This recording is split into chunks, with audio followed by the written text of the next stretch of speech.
My name is Kurt Moore, and I was actually born in 1956 at the Naval Hospital in Springfield, Virginia.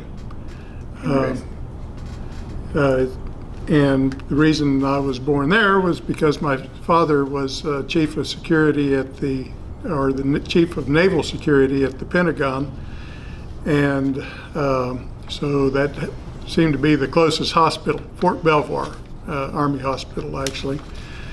And so we moved shortly after my dad left the Navy in 1958 and moved to Rogers, Arkansas.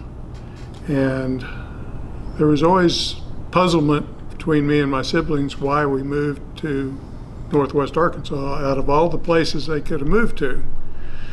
And there were two reasons. The first being that it was midway between my father's family and my mother's family. My father's family was in Mountain Home, Arkansas, and they'd moved there during the Depression to work on the Bull Shoals Dam project. And my mother's family was out in the panhandle of Oklahoma, having lived through the Dust Bowl. And so Rogers, Arkansas was about halfway between my mother's family and my father's family. But the other reason I didn't find out till later was that my mother wanted to get the heck out of Washington, D.C., because this was the height of the Cold War. My dad worked at the Pentagon, and things were apparently getting pretty dicey then.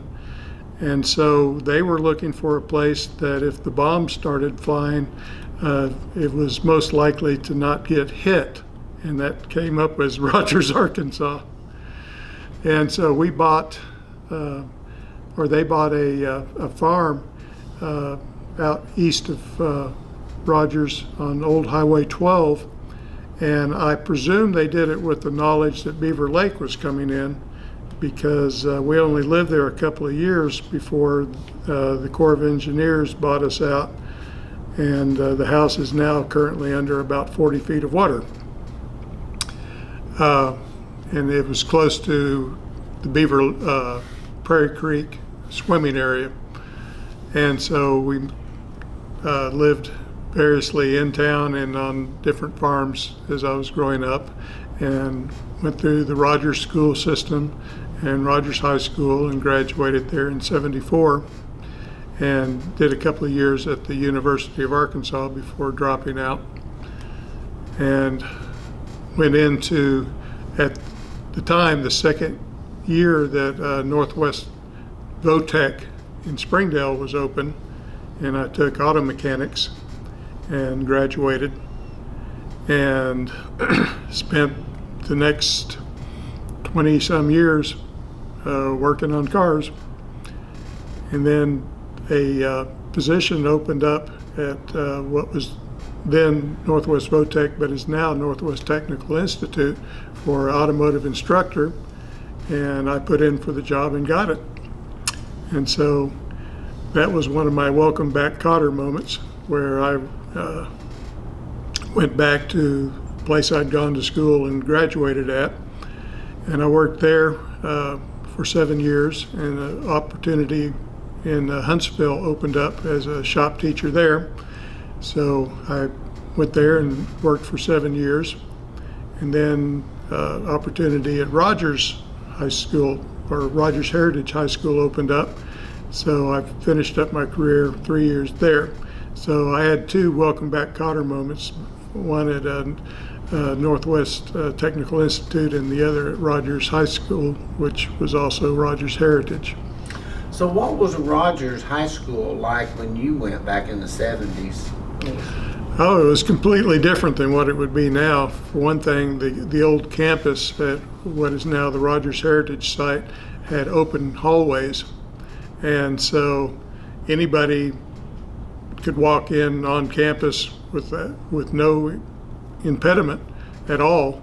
You didn't I'm not even sure you even had to check in with the office or not. And of course, when it was really cold or rainy out, you got cold and wet going from class to class because there was minimal protection, and the hallways, as I said, were open to the elements. So it was a completely different world back then. So how did you get involved in politics in Benton County?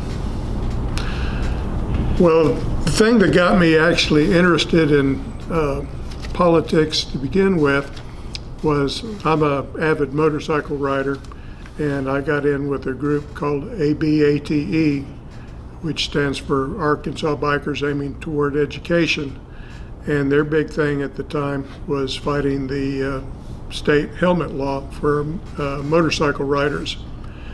And we eventually successfully got it repealed, but a lot of what we were doing was contacting legislators, talking with legislators, getting them to sponsor bills, working with various municipalities for biker-friendly laws or ordinances. And so I eventually became president of our chapter of ABATE in Northwest Arkansas. And one of the members that was in our chapter was Jeff Moser, which was a Benton County Justice of the Peace at the time. And he said, I'm going to be hanging it up here in a few years. Are you interested? And I said, yeah.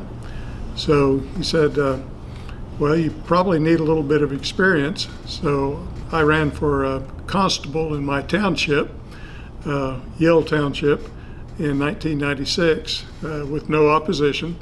And my job as a constable was to do absolutely nothing. And that's the way my neighbors liked it. And then when Jeff stepped down at the end of '98, I ran for his position and won the position. And I've been on the Quorum Court ever since. So what were some of the issues that you were facing on the court in the early days when you got on it? Talk about that. What was it like and what were the issues? When I got on the court, it was very, very polarized. And most of it was centered around Sheriff Andy Lee. Half of the court was pro-Andy and half of the court was anti-Andy, and kind of went from there. And I remember Andy, when I was sworn in, and he was kind of introducing himself as as the sheriff. He said, and now I have my Quorum Court, which I take at the time to reference that he had several of his friends run for Quorum Court positions, and so he wanted to end up with a majority of Quorum Court members in his favor for whatever he was proposing, and he almost got it. Turned out there was a 7 or 8-7 split between his supporters and his detractors, so to say. And so basically everything on those first two terms on the Quorum Court revolved around who the person supported, either as a supporter or an opponent of Andy Lee. So what was some of the stuff that was controversial with Andy Lee? Well, just about everything to his detractors. The helicopter, they called it Andy's Air Force. They, at the time, we were transitioning from the old jail, which was basically attached to the historic courthouse to the new jail, which was just being finished up. And so a lot of money was being proposed for different amenities to be added to the new jail. And so a lot of, or several of the Quorum Court members took issue with some of these amenities, saying that these were not necessary, that it was not money not well spent. And so it got pretty, I would say, pretty dicey between the supporters and the detractors of Andy Lee. Tempers raged, people were shouting. It could get really ugly at times. So where did you land in this for or against the pendulum with Andy Lee, with Sheriff Lee? I was nominally against Andy Lee, but instead of just saying everything Andy does is bad or everything Andy does is good, I took a more nuanced view of it. For example, Andy was wanting more cars than what the Quorum Court was willing to give him. And so I worked with Major Nelson Erdman, which was right under the chief deputy. And so we worked a deal where we were buying used patrol cars from the Missouri State Highway Patrol. They ran the cars for 2 years, regardless of mileage, and sold them and bought new cars. And so we were able to please the faction that wanted to limit the money for patrol cars. Plus, Andy was able to get the cars that he wanted in the numbers that he wanted by working in that. So I tried to work with them as much as I could, and I suppose I was kind of a bridge between the Andy haters and the Andy supporters. So you could be essentially the swing vote either way sometimes? Very much so. Me and Tim Summers were probably the main swing votes on the court at that time. Speaking of, talk about some of your other Quorum Court members, such as Tim Summers. Who were some of the ones you served with, and tell me about them? Dodie Evans, who is, I don't even know if he's still alive, but he was the editor of the local Gravette newspaper. Cheryl Harbaugh, she was the chair of the Committee of the Whole at the time. Leo Lynch, he was a definite anti-Andy person. Marge Wolf, anti-Andy. So those are the ones that stand out. So tell me about some of the other issues besides Andy Lee that you dealt with on the Quorum Court.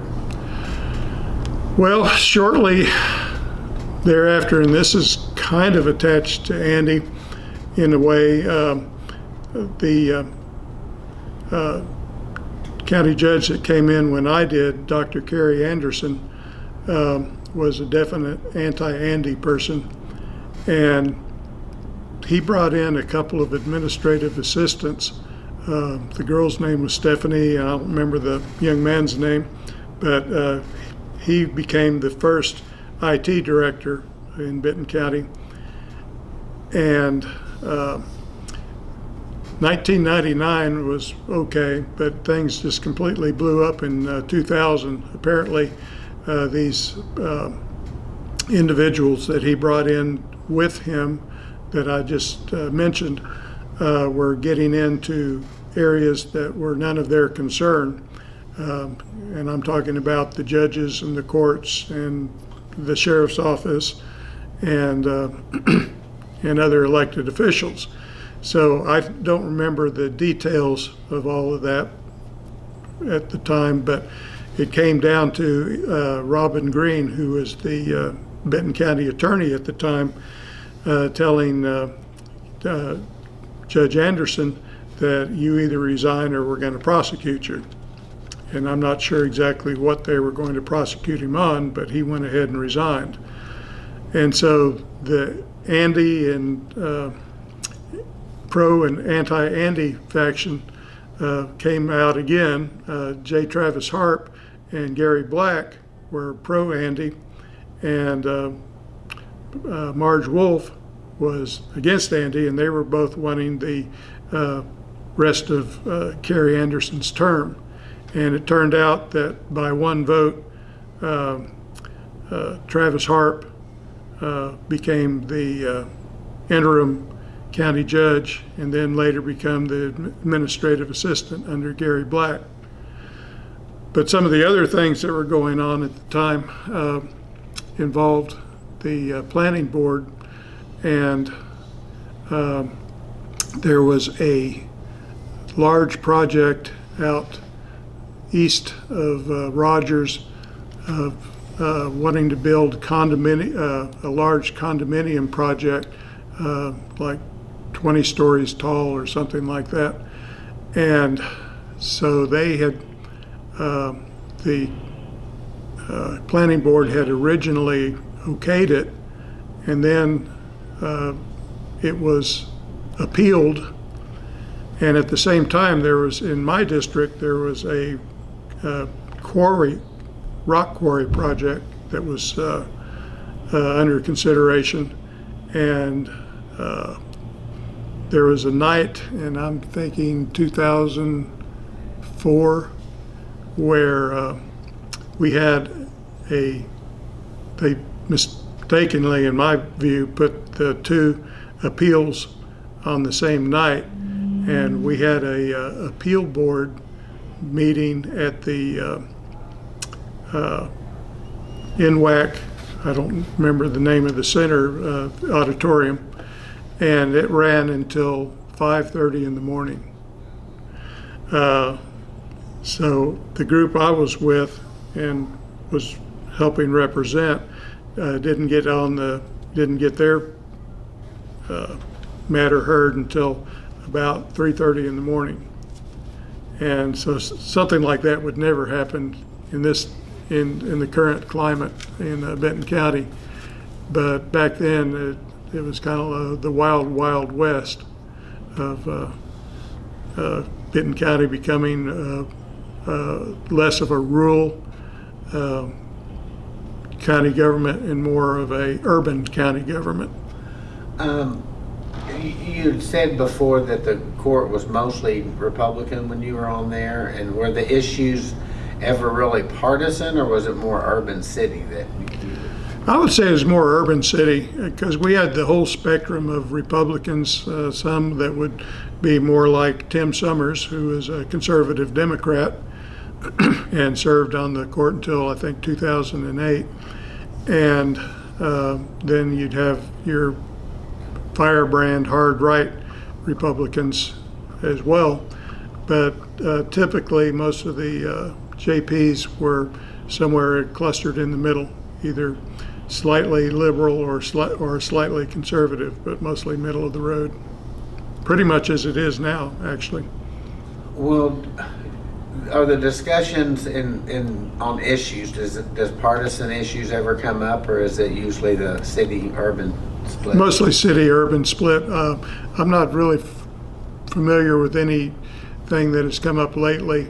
Well, other than some of the JPs wanting to, I think last year, wanted to set a resolution declaring Benton County as a pro-life county. So that's obviously a partisan issue.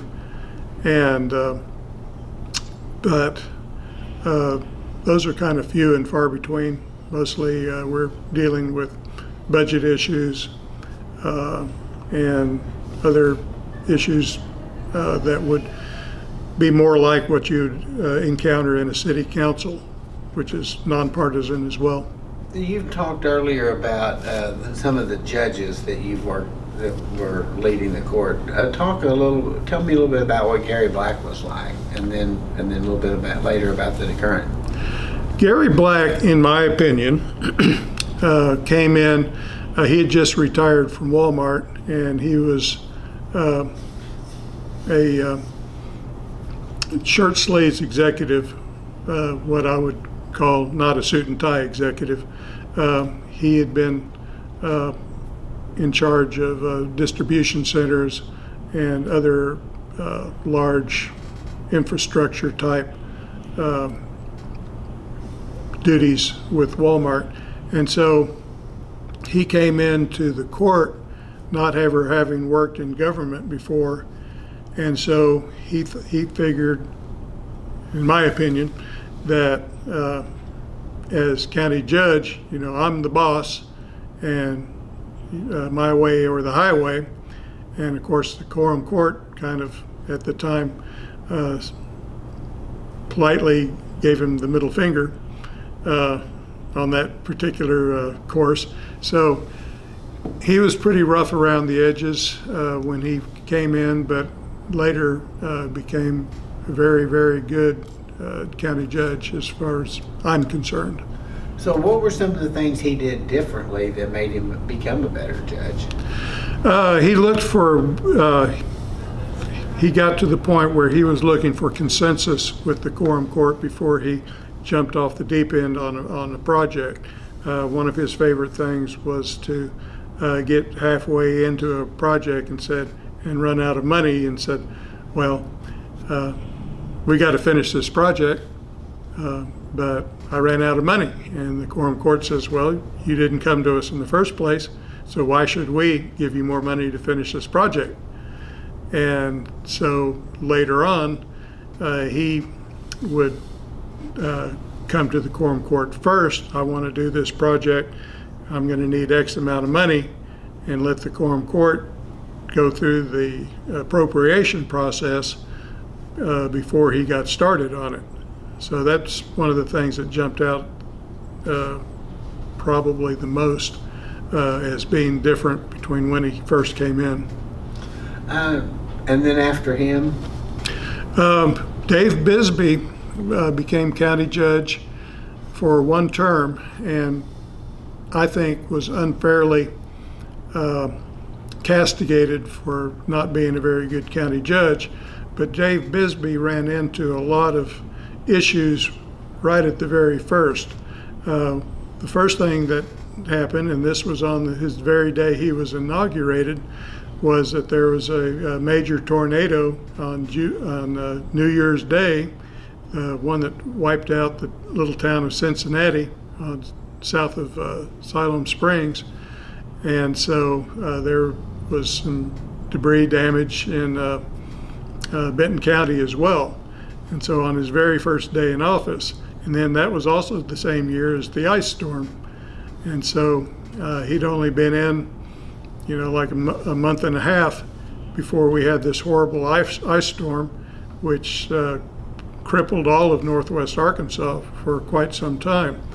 And so he got a lot of static for doing, having contracts with firms to clean off the county roads, to cut up the trees, load them, and bring the debris to a burn pile, and also to have county residents clean up their property and place the debris right next to the county roads. So he got into a tussle with the Quorum Court at the time over that. And the second thing that Bisbee did that I think he didn't really get enough credit for was right at the time around 2008, Bella Vista voted to incorporate, and that was probably 15% of our sales tax revenue that we just immediately lost. Plus, we had the 2010 census, which was tied with the Bella Vista, was going to give us about a 20%, 25% reduction in revenue on our sales tax revenue. So what Bisbee did was in 2008, well, before all of these things happened, he had us reset the budget so that we had a very, very large surplus, and we did that for 2 years. And so when the expected loss of revenue hit, we were able to weather the financial turmoil, and we're able to get through it without any major problems. And in fact, our surplus that we currently have in the Quorum Court is directly attributable to Dave Bisbee's work at the time. Any others you want to mention?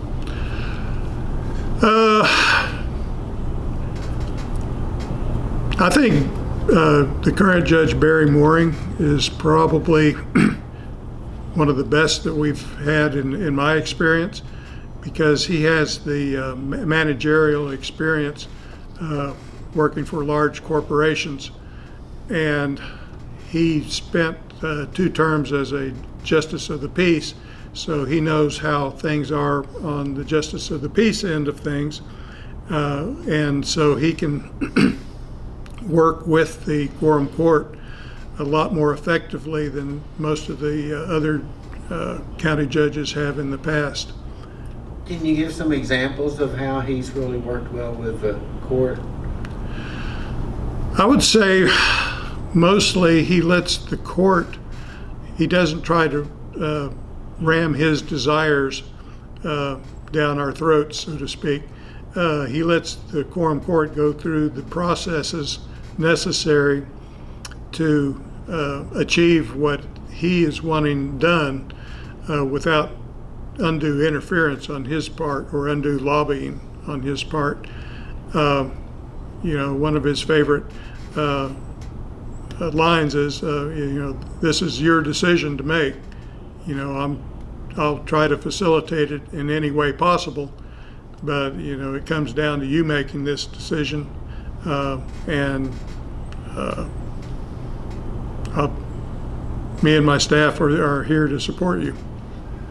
A lot of the county officials and others in the county have, their background with Walmart has been a big influence. How have you seen that has helped them, or how has that impacted some of the politicians, their background at Walmart? Well, the previous county judge to Barry Mooring probably lost an election because he was wanting to put the courts complex out near the county jail and basically have the courts leave downtown Bentonville. And so the Downtown Bentonville Association, which is funded mostly by Walmart, said, cried foul on that. And I remember at the time that they gave Judge Mooring a very, very major campaign contribution, especially in light, most Benton County judges spent maybe $20,000 to $30,000 on a typical re-election campaign, and they gave Judge Mooring over $100,000. And so I would say that, without denigrating Walmart, what Walmart wants for Bentonville and Benton County always is something to be considered, because if they fight against what it is you're trying to propose, say for example this jail expansion, it's never going to happen.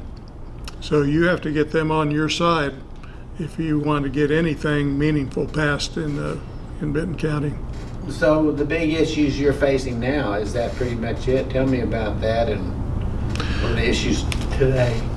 Well, the largest issue right now is probably the jail expansion and moving the criminal courts out to the near the jail campus.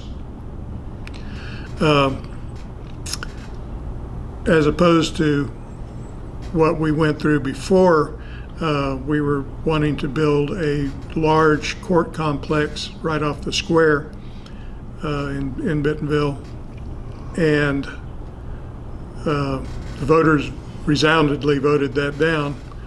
So we are planning on leaving the non-criminal courts in downtown Bentonville and moving just the criminal courts so they don't have to bus defendants from the jail to the downtown area and then back, which obviously creates security issues. So we have a big uphill slog because that's probably the largest amount of money that we've ever asked for, over 200 million. And I see that Washington County is having pretty much the same issue, but this all has to do with Benton County's growth. And as we get bigger and bigger, our law enforcement presence and our courts and everything that attributed to that will grow as well. And so hopefully that we can allow the voters to make an informed decision on this issue. Talk about the rural areas. We've seen huge growth out in the cities, Rogers, Bentonville, the other cities, Pea Ridge. But what changes have you seen out in the rural area where you live? So what are people seeing out in the county? Well, the area I live in is probably one of the most rural left in the county, although there's a large area west of Highway 59 and basically between Highway 59 and the Oklahoma border that's very rural as well. But I'm seeing, at least in my area, large ranch-style homes, in some case, multi-million-dollar large ranch-style homes being built because the land prices are still relatively affordable, since it being mostly ag in my area. I think that the land prices have priced a lot of people out of what I call the strip between Springdale and Bella Vista. And so a lot of people are looking to find a more affordable alternative out in the unincorporated areas. It's been difficult trying to bring infrastructure out to these people, like rural water, for example. And I think that's going to be pretty much the trend. I think Bentonville and Rogers are going to continue growing westward more so than eastward. And I envision probably in the next 10 years that the area between Highway 59 and Interstate 49 being filled up with housing developments. So what is that? What your predictions of growth continue, or what? Absolutely. I think if anything, the growth is going to accelerate over what we currently have. It's been phenomenal growth that we've experienced, but I think that as the word gets out more and more about Northwest Arkansas, that it's going to grow even more. It's going to be very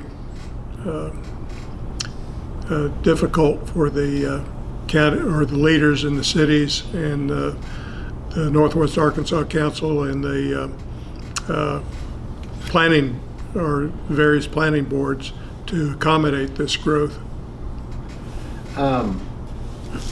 We're getting down to the last couple of questions here before I ask them. Is there anything else maybe that I haven't thought to ask about that you want to talk about, or any issues on your mind regarding Benton County? Well, Benton County is kind of in a unique position politically as cities become larger and larger. They tend to become more and more left-leaning or liberal, for lack of a better word. But Benton County and Washington County, Northwest Arkansas area is different in regard to you have several similar sized cities. You have Bella Vista, Bentonville, Rogers, Springdale, and Fayetteville. So you really don't have a urban center to speak of. Most of the amenities that you find in Fayetteville are also available in Rogers and Bentonville. And so you have Rogers, Bentonville vying with Springdale and Fayetteville as the urban leaders. And so you don't have one urban center like you would Tulsa or Dallas or Oklahoma City, where you have satellite towns clustered around. So it's interesting watching the dynamics of the Northwest Arkansas cities as they expand and vie for dominance in the area. If someone came to you, say, that wasn't from, never been to Benton County, maybe from another state or another part of the state, and said, Kurt, tell me about Benton County, what would you tell them? Say it's one of the most interesting areas between rural and urban mix that you're probably going to find. There's very few places in the United States that you can drive 10 miles from an urban center and be out in the middle of the country. It's interesting that Benton County is one of the, if not the largest ag producer in the entire state, while also having one of the largest urban areas. If someone was wanting to move here, I would say that there's a good balance between small town and big city. And places like Bentonville especially are, with the help of the Walmart people, have a lot of amenities that you would only normally find in large cities. And then finally, complete this sentence for me. My favorite thing about Benton County is? Well, I grew up here. Actually, as I said earlier, the mix between urban and rural, and how they seem to seamlessly blend together to make Northwest Arkansas a fine place to live, to raise your kids, to work, and to retire.